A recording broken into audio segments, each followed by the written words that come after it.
Hi, everyone. Hi, Kim. Episode number 6 of Harmony Reads. These are flying by. I know, they are. And we're reading ravenously. Sort of.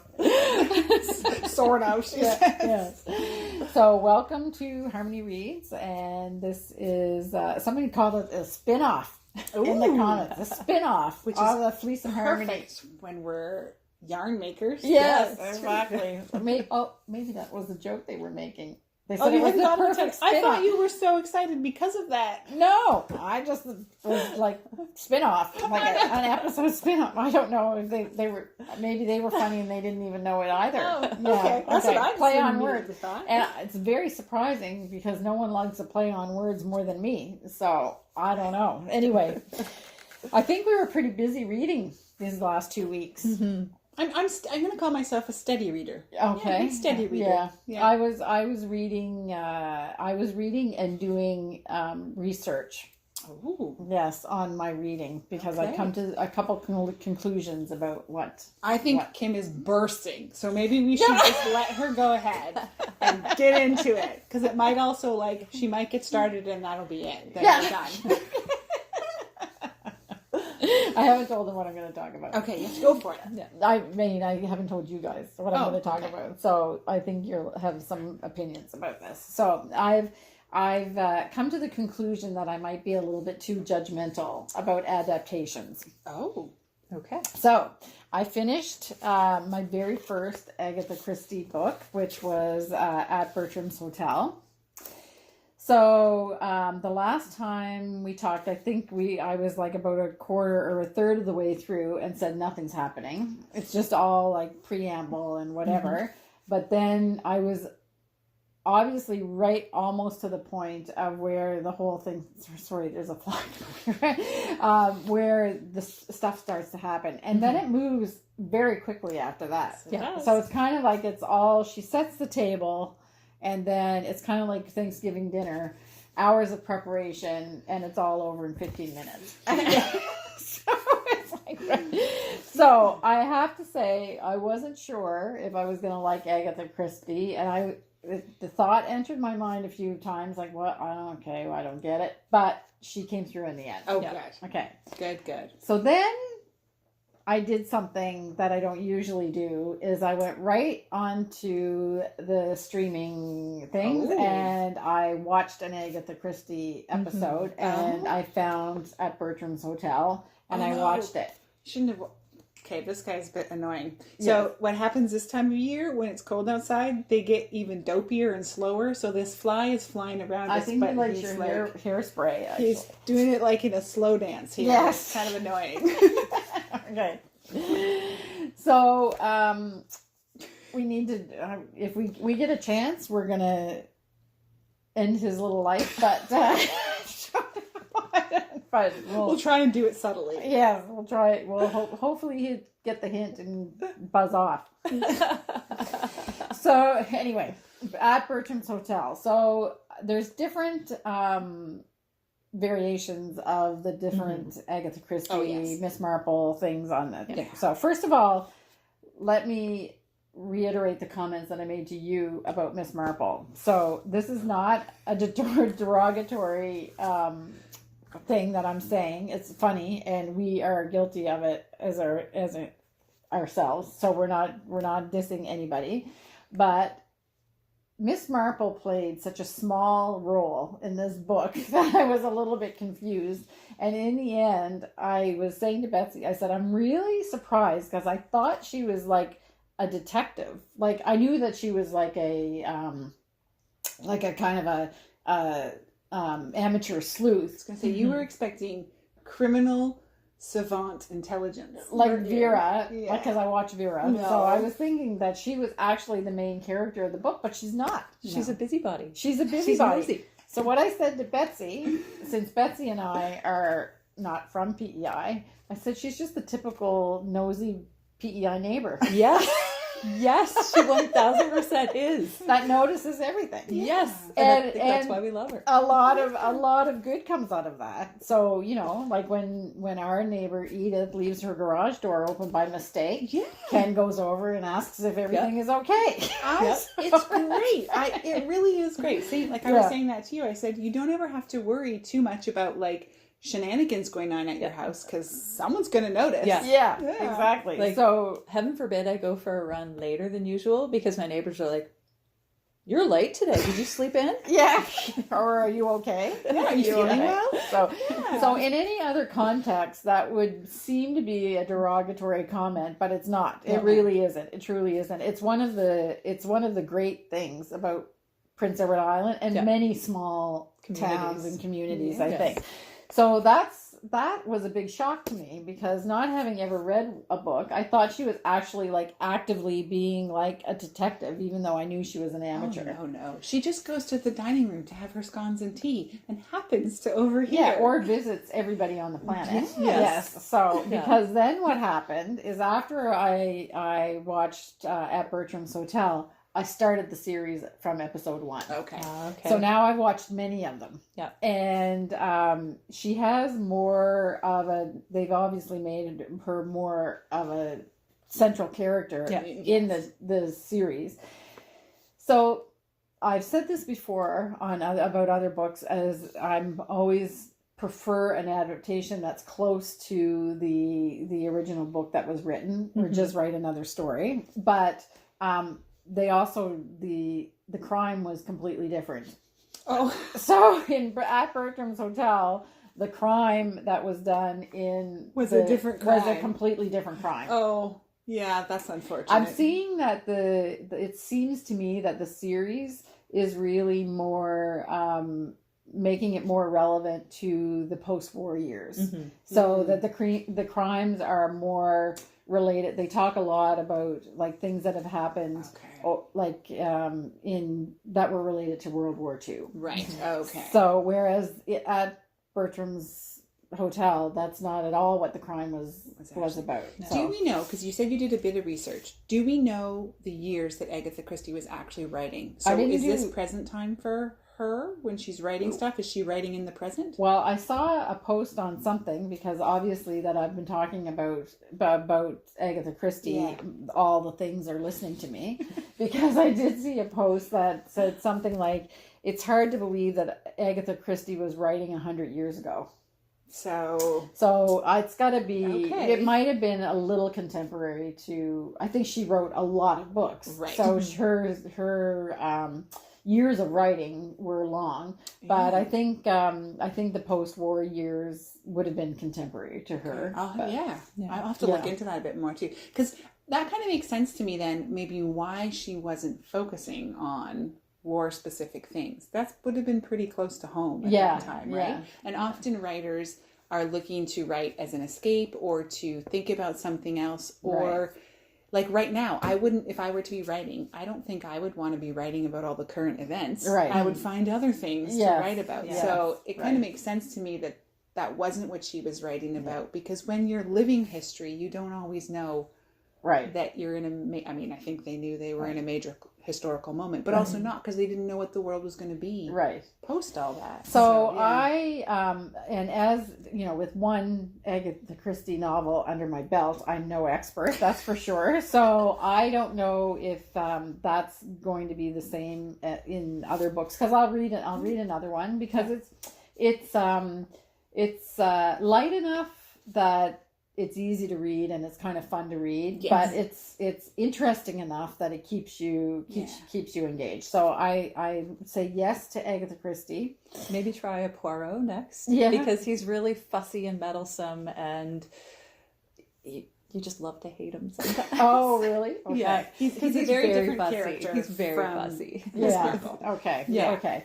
So now that I've seen at Bertrams Hotel in the series, and I've seen it, read it in the book, my expectations now are that they're just different.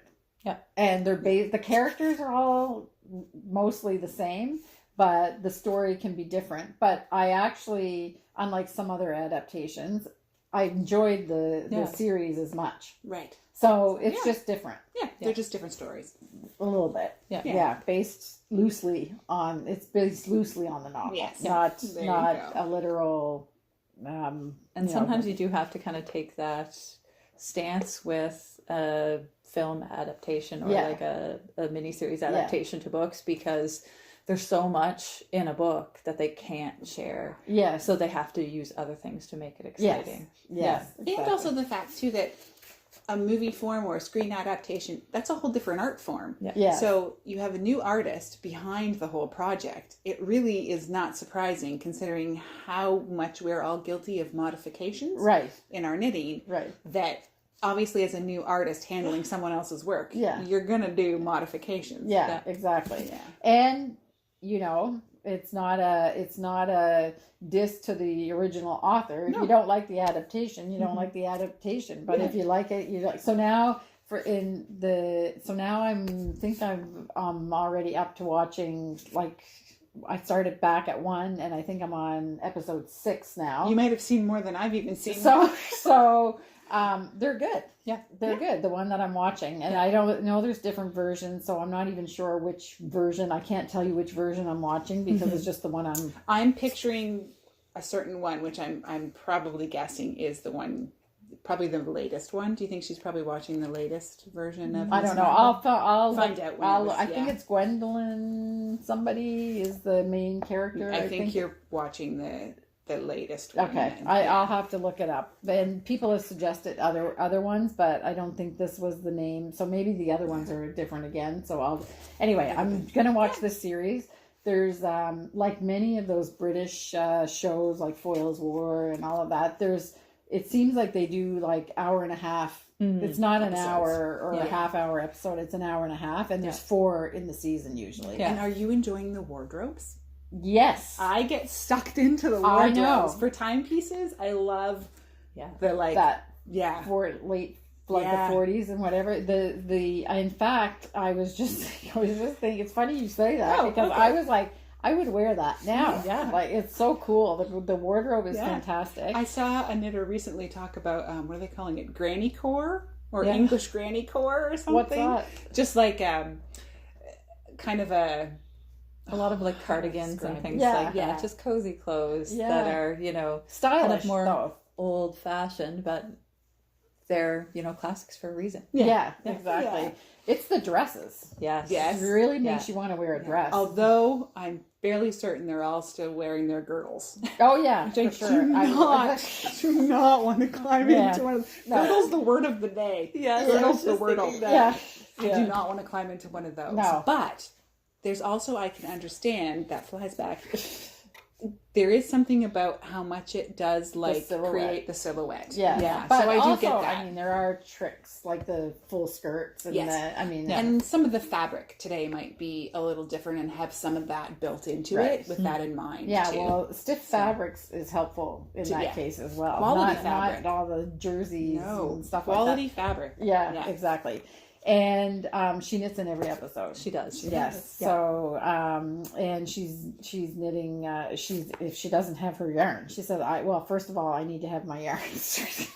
Well, it also, as a busybody, it gives her something to be doing. Yeah. While she's watching everyone. Or listening. Yeah. People assume she's busy and involved in what she's doing, but really she's... Yes. Yeah. Yes, and she also knits without looking. You didn't bring your knitting because you don't have anything not looking. I tore out all my projects. Oh, yeah. Okay. I had a bad case of startitis this week. So okay. You had to actually narrow in on what you really wanted to work on. Yeah, and those fingerless mitts kind of took over because it's getting colder in the mornings. Yes, you needed them. Yeah, utilitarian. So shall I started a new book. Yeah, and I have you're a bit on theme here. Yeah, or time. I have to say that we don't talk about our books before we come together, and so I had no idea. So it's a little bit ironic because I just heard a hint of what you're reading. So I'm reading now the Suite Française, which is I really want to pronounce her name right, by Irène Nėmirovsky. Yeah. Nėmirovsky, I think that's pretty close. So it is about France in World War II. It's not a happy story. It comes out of the actual author's writing is in the back cover of the book. And back to writing in books, there is a full, I would say, 10% of the book, which is appendix, that I haven't read. So I'll tell you more about her.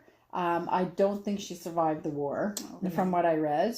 And this is not an adaptation, but a translation of her writing. So is this autobiographical? I can't really tell yet. For sure. Okay. So the premise of the book is as the Germans were approaching Paris and the people of Paris are leaving. Okay. Okay. So it's right now they've introduced like several different families, and we're just following the exodus out of Paris and how people there's a lot of class things happening, and they're running into each other. Obviously the classes are colliding on the road, and I would imagine it's going to be a story of the leveling of everybody's, what happens during war. So it's not, I would say I'm only this far through it, so not very far, but I would say that so far it's not very it's graphic enough, but not very, it's relating the horror that's happening, but without being gratuitous about that. So anyway, it's a very it's an really engaging, I was going to say enjoyable, it's not really enjoyable, but it's an engaging read. So I'm going to finish this, and the writing is beautiful. So it's one of those ones that she was really knew how to craft a sentence and a scene and everything. So I've just started that. Okay. So yours actually leads into mine. Okay. I think our characters may have passed each other on the road. Oh, okay. Okay. So mine is All the Light We Cannot See by Anthony Dewar. I was drawn to it because I read his first one before we started doing this, Cloud Cuckoo Land, which I really enjoyed. Takes place in a total different part of the world, complete different era of history. This one here is World War II. So it's two stories. It's the story of a young blind girl who is coming out of the exodus out of Paris on her way. They're going to, they're escaping. Her dad has, without saying too much, he is carrying an important object. Okay. So she's blind and she knows dad has tension about something that he's not sharing with her. So she's looking to him to explain what's going on around them. And sometimes he tells her the truth and sometimes he doesn't. Okay. And she knows when she's being lied to, but she's pretty good to also understand that why he might be not telling her. Okay. Not as much lying, because she calls him out if he lies. Yeah. But like he's omitting. Yeah. Okay. Yeah. She's probably somewhere between 9 and 13 would be my guess. So the additional terror on top of all of this, not being able to see her surroundings and being taken from a world that he spent significant hours teaching her to be familiar with, and now she's in a whole new geographical area. And how she's trying to deal with that on top of everything she's hearing that's going on but can't see.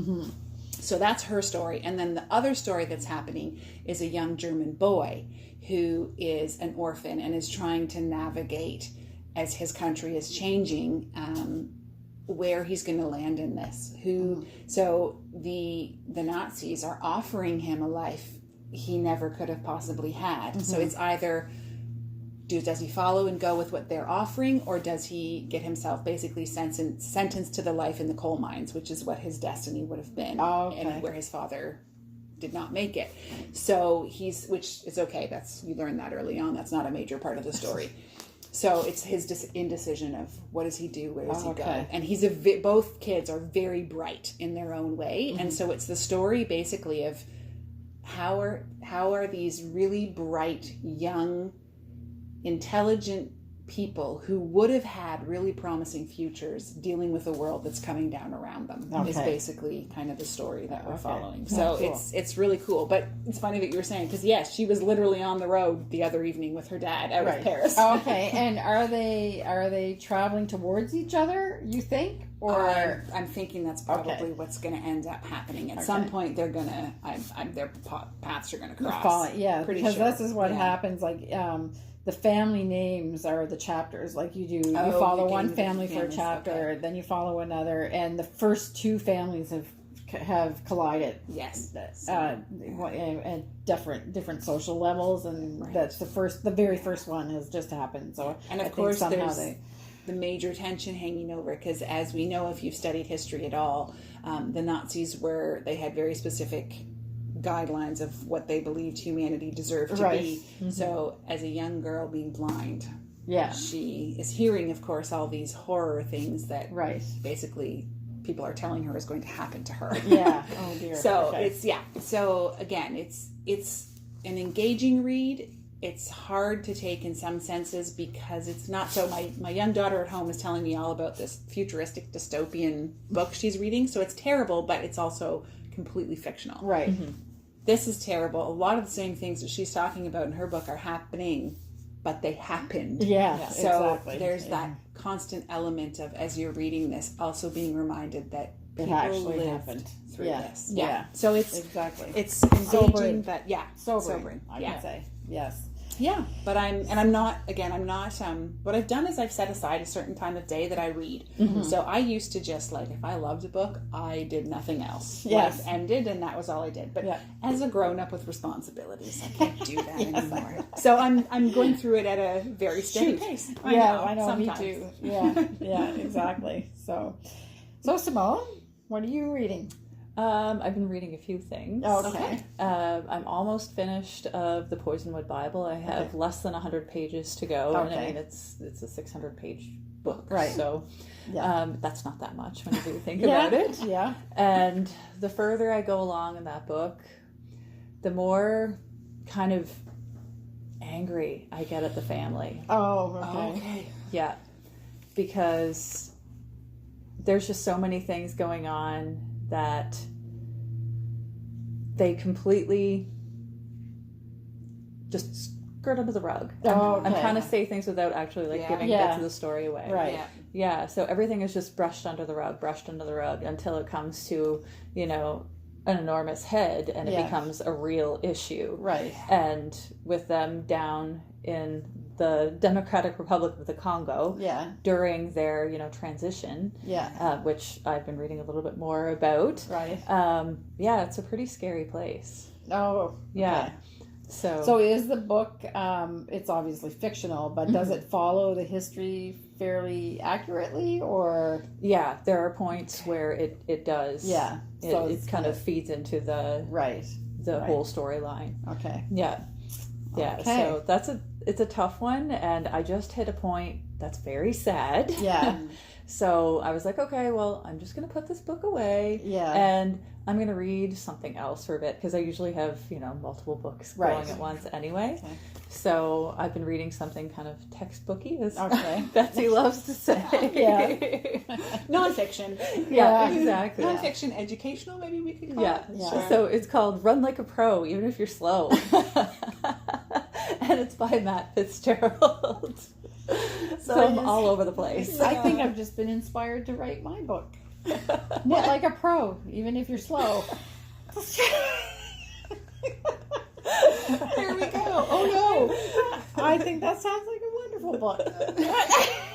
Kim is going to embrace it all around. Yes, exactly. So what is it? It's a very technical, like on your stance and stuff like that. It's about training methodology, nutrition, that kind of thing. Well, you're into that kind of thing. Yes. Yeah, and it is very textbooky. Right. I'm not even going to sugarcoat it. Oh, yeah. Okay. But I am the type of person that kind of enjoys reading stuff like that. Yeah. So totally. I spend a lot of time on PubMed and. Oh, okay. Yeah. So it's right up my alley. I was sharing with the ladies. Yeah, that is great. I tried to borrow one of her books, I was like, oh my goodness, I need to just get through to the good part. And just as I thought that, the author was like, and please don't skip ahead. And I was like, oh. And that was the more conversational of the two books that he had written too. So the first one was... So I guess don't bother with the other one, Betsy. Yeah. Where I can go like hours and hours reading psychology. I love that. Yeah. So it's all about what you're passionate about. Yeah, exactly. Yeah. Yes. So Simone is our health and wellness expert. Yes. Yeah. I love it when I take in a treat and you guys are like, is it healthy? Yeah. Like, I don't know. Do I want to eat this or don't I? It's not always. No. That's the enigma that is. Yeah, that's the enigma of Simone. But on the outside, it looks like healthy all the way. Oh. But then every now and then, there might be a box of Lindt chocolate. And then chocolate. Because she embodies balance. That's what matters. Perfect. That's the best way. Yeah. And I mean, you need shop cookies. Yes, the way exactly. it goes. Exactly. That's right. Or cinnamon buns or something. Sometimes, Okay, I'm getting lost now. Okay. Anyway, so that's so then you'll start. Do you have any idea what you're going to read after, or you're just gonna get through this one and then? Oh, I'm definitely going to read some more tonight. And like Betsy, I kind of set aside times during the day. So I have like a nonfiction time. Right. And then I have a fiction time. Right. Okay. She's got time for 2 times. Yeah. So I get up at 4:30 and I read for half an hour. No. Not sacrificing that early. No, exactly. Yeah.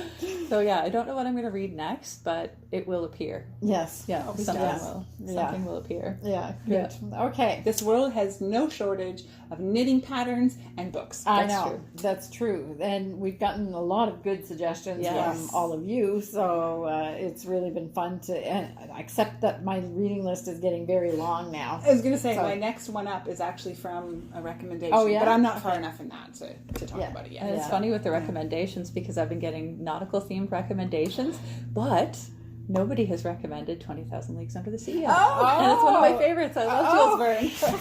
So it's actually almost a character in this book. Oh yeah? Almost. Really? Yeah. Oh wow. Yeah. It's weird, eh? How we're all interacts.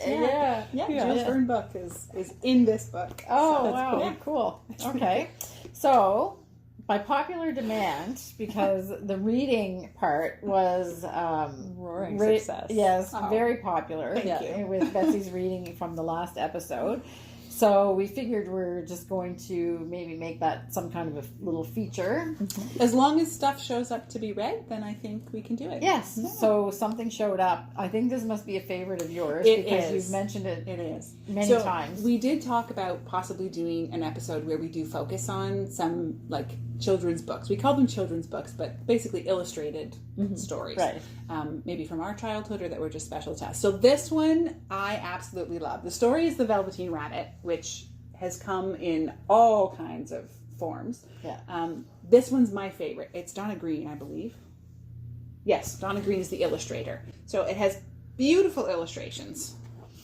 The bunnies, the little boy. She just has a really awesome way with how this book just is so well loved it keeps falling apart. I have to give up showing it.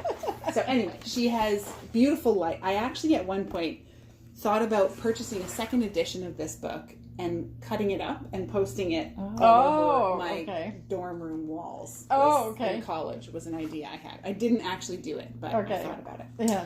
So anyway, I've selected just an excerpt from it that I thought would be adorable. I love it because it's all about kind of like wisdom. We'll say. So if you really don't know the story of the Velveteen Rabbit, he's a little bunny who shows up at Christmas.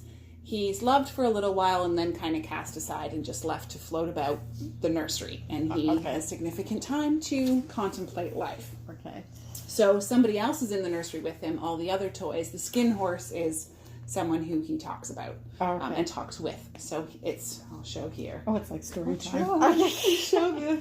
She has to be careful with it because it's actually a sewn binding. And some of the threads have been well loved. Yeah. It's a little bit like the Velveteen Rabbit. It is, so just hold tight. Yes. So here we go. The skin horse had lived longer in the nursery than any of the others. he was so old that his brown coat was bald in patches and showed the seams underneath, and most of the hairs in his tail had been pulled out to string bead necklaces. He was wise, for he had seen a long succession of mechanical toys arrive to boast and swagger, and by break their mainsprings and pass away. And he knew they were only toys, and would never turn into anything else. For nursery magic is very strange and wonderful, and only those playthings that are old and wise and experienced, like the skin horse, understand all about it. "What is real?" asked the rabbit one day when they were lying side by side near the nursery fender before Nana came to tidy the room. "Does it mean having things that buzz inside you and a stick-out handle?" "Oh, real isn't how you are made," said the skin horse. "It's a thing that happens to you. When a child loves you for a long, long time, not just to play with, but really loves you, then you become real." "Does it hurt?" said the rabbit. "Sometimes," said the skin horse, for he was always truthful. "But when you are real, you don't mind being hurt." "Does it happen all at once, like being wound up?" he asked, "or bit by bit?" "Doesn't happen all at once," said the skin horse. "You become. It takes a long time. That's why it doesn't often happen to people who break easily or have sharp edges or who have to be carefully kept. Generally, by the time you are real, most of your hair has been loved off, your eyes drop out, and you get loose in the joints and very shabby. But these things don't matter at all, because once you are real, you can't be ugly, except to people who don't understand." "I suppose you are real," said the rabbit, and then he wished he had not said it, for he thought the skin horse might be sensitive, but the skin horse only smiled. "The boy's uncle made me real," he said. "That was a great many years ago. But once you are real, you can't become unreal again. It lasts for always." Oh, the rabbit sighed. He thought it would be a long time before this magic called real happened to him. He longed to become real, to know what it felt like, and yet the idea of growing shabby and losing his eyes and his whiskers was rather sad. He wished that he could become it without these uncomfortable things happening to him. I haven't read that book. You're gonna have to read it. Yeah, it's a good one. It is. So, I think sometimes people think it's about the little boy, but it's definitely about the rabbit. Yeah. I've seen enough excerpts that I knew kind of what the premise was, but I had never read it, and I didn't know anything about the skin horse. Yes, he's my favorite character. Yes, which actually I'm running across that in books. Horses do tend to play the wise characters. There's another one I own, a much more modern one. The Horse, the Boy, the Mole, and the Fox, I think it's called, which is kind of a story, kind of a proverb almost in and of itself. And it's, again, the horse in there is the wise one. Yeah. But they're very intuitive. Something about those eyes that, you can see the wisdom in them. Yeah, exactly. Well, thanks, Betsy. You're welcome. It's a real treat to be read to, for sure. So that's lovely. So I think that's it. And we'll all keep reading, and it's interesting to see how the things seem to be combining together. Either we're totally unconsciously influencing each other. No, I don't think so. We're just choosing. I mean, didn't you have books dropped off to you by someone? Yes. And that was one of them, the Agatha Christie. Both of them are. Oh, okay. So the Sweet Française was the other one that she that said, "Oh, you might like this." So completely different, but and mine was on my list for a while because I'd read something else by him that had nothing to do with this era. Anyway, cool. We've got the mind meld thing happening or something. Anyway, all right. So we'll see you the next time, and the next time that we see each other will be after the Fiber Festival, and I think I'm scheduling some serious reading time after that. I was thinking a way to close it off. What? So whether you run or knit this week, and you go slow, you can be a pro. Yes. Exactly. I love it. Okay. Bye. Bye.